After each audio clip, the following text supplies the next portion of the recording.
فبأي آلاء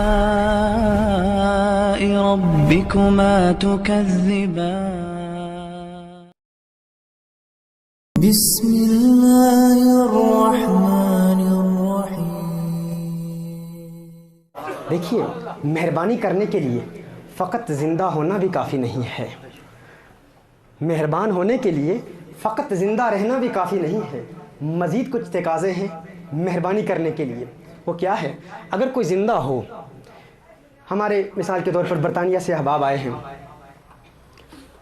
ہمارے حسیب آوان صاحب موجود ہیں، یہ صوفی ریاض صاحب سے کہتے ہیں کہ دیکھیے آپ میری عمر میں مجھ سے بڑے ہیں اور آپ زندہ بھی ہیں، آپ مجھ پر مہربانی کیجئے، آپ اگر میری زندگی کے لیے، زندگی کے ایک ایک لمحے کے لیے مجھ پر مہربان ہیں تو ایک مہربانی کیجئے، میری مدد کیجئے۔ اب یہ رہتے ہیں برطانیہ میں، صوفی ریاض صاحب رہتے ہیں پیرس میں، یہ پیرس میں رہتے ہیں، وہ برطانیہ میں رہتے ہیں۔ اب صوفی ریاض صاحب کو یہ برطانیہ سے پکار رہے ہیں کہ آپ مہربانی کرتے ہیں، مجھ پر مہربانی کیجئے، میری مدد کیجئے، تو یہ مہربانی کیسے کریں گے؟ مہربان ہونے کے لیے قریب ہونا بھی ضروری ہے، مہربانی کرنے کے لیے قریب ہونا بھی ضروری ہے۔ پہلی بات تو یہ ہے کہ مہربانی کرنے کے لیے زندہ ہونا ضروری ہے، اور جس پر مہربانی کر رہا ہو اس سے پہلے اس کا وجود ضروری ہے۔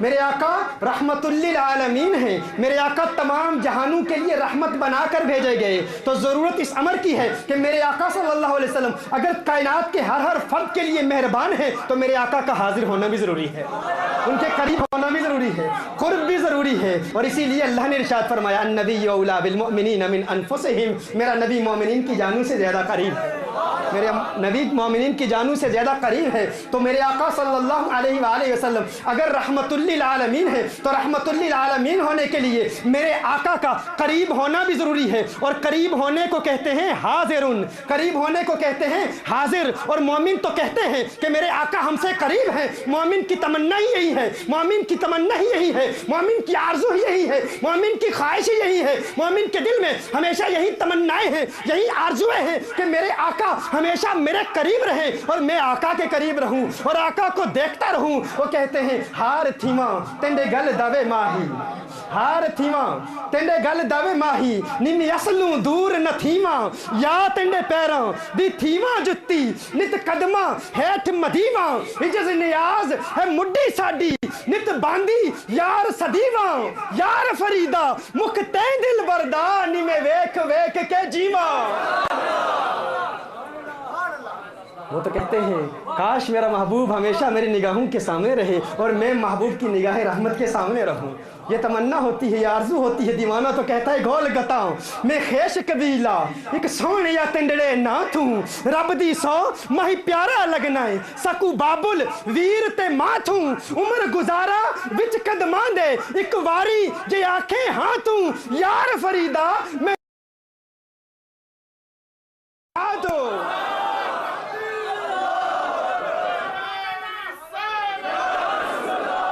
یار فریدا میں دور نہیں بسنا تینڈی زلف دی ٹھنڈڑی چھاں تھوں۔ میرے آقا قریب ہیں، میرے آقا قریب ہیں۔ اور دیکھیے قریب ہونا بھی کافی نہیں ہے، مہربانی کرنے کے لیے علی جا قریب ہونا بھی ضروری نہیں ہے، کافی نہیں ہے، کفایت نہیں کرے گا۔ کیوں؟ اگر کوئی قریب ہے لیکن درمیان میں کوئی ایسی دیوار ہے اور اسے دیوار کے پیچھے کا علم نہیں ہے تو وہ مہربانی کیسے کرے گا؟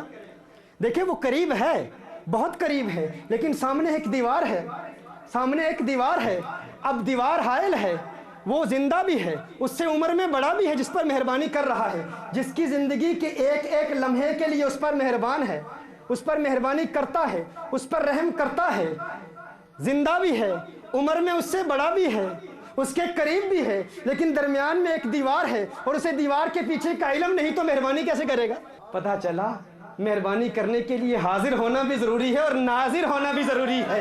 میرے آقا نے ارشاد فرمایا ان اللہ تعالی قد رفع لی الدنیا فانا انظر الیہا والى ما هو کائن فیہا الى یوم القیامہ۔ معجم الکبیر للطبرانی، امام طبرانی نے اس کو روایت کیا ہے اور اس پر میں بڑا تفصیلی کلام علم بلاغت کی روشنی میں کر چکا ہوں کہ حضور اکرم صلی اللہ علیہ وآلہ وسلم نے ارشاد فرمایا ہے، اسی سٹیج پر ماضی میں کر چکا ہوں، ان اللہ تعالی قد رفع لی الدنیا فانا انظر الیہا، اللہ اللہ عز و جل نے میرے لیے اس دنیا کو بلند کر دیا. فانا انظر الیہا، فانا انظر الیہا. بلاغیوں کا قانون ہے کہ جہاں مقام جملہ فعلیہ کا ہو اور جملہ اسمیہ آ جائے تو دوام کا فائدہ دیتا ہے، اور پھر وہ دوام دو قسم پر منقسم ہوتا ہے. ایک دوام تجدد ہے. دوام تجدد کا معنی یہ ہے کہ اس میں انقطاع کا امکان ہے. اگر اس کی خبر اگر جملہ فعلیہ کا مقام ہے، جملہ اسمیہ آ جائے اور اس جملہ اسمیہ کی خبر فعل مضارع ہو تو دوام تجدد کا فائدہ دیتا ہے. یعنی میرے آقا صلی اللہ علیہ وسلم ارشاد فرماتے ہیں اللہ نے زمین کو دنیا کو میرے لیے بلند کر دیا اور میں دیکھ رہا ہوں. مقام تھا فنظرت کا، کیونکہ رفع فعل ماضی ہے اور یہاں مقام تھا فنظرت کا کہ میں نے دیکھ لیا. لیکن یہ نہیں فرمایا میں نے دیکھ لیا، فرمایا فانا انظر الیہا، فانا انظر الیہا، میں دیکھ رہا ہوں. مقام تھا جملہ فعلیہ کا، جملہ اسمیہ آیا اور جملہ اسمیہ کی خبر فعل مضارع ہے، فائدہ دیتا ہے دوام تجدد کا. مطلب کیا ہوا؟ میرے آقا ارشاد فرماتے ہیں کہ اللہ نے میرے لیے اس زمین کو بلند کر دیا، زمین کو یوں بلند کر دیا اور میں نے اس زمین میں یہ نہیں فرمایا کہ فنظرت الیہا، ایک مرتبہ دیکھ لیا، یہ نہیں فرمایا کہ ایک مرتبہ دیکھ لیا اس دنیا میں کیا ہو رہا ہے. فرمایا نہیں، فانا انظر الیہا والی ما ہوا قائن فیہا الی یوم القیامہ. فرمایا اللہ نے اس دنیا کو میرے لیے بلند کر دیا اور میں دیکھ رہا ہوں کہ قیامت تک اس دنیا میں کیا ہوگا. قیامت تک وقوع پذیر ہونے والے تمام واقعات کو یوں دیکھ رہا ہوں جیسے اپنے ہاتھ کی ہتھیلی کو دیکھ رہا ہوں.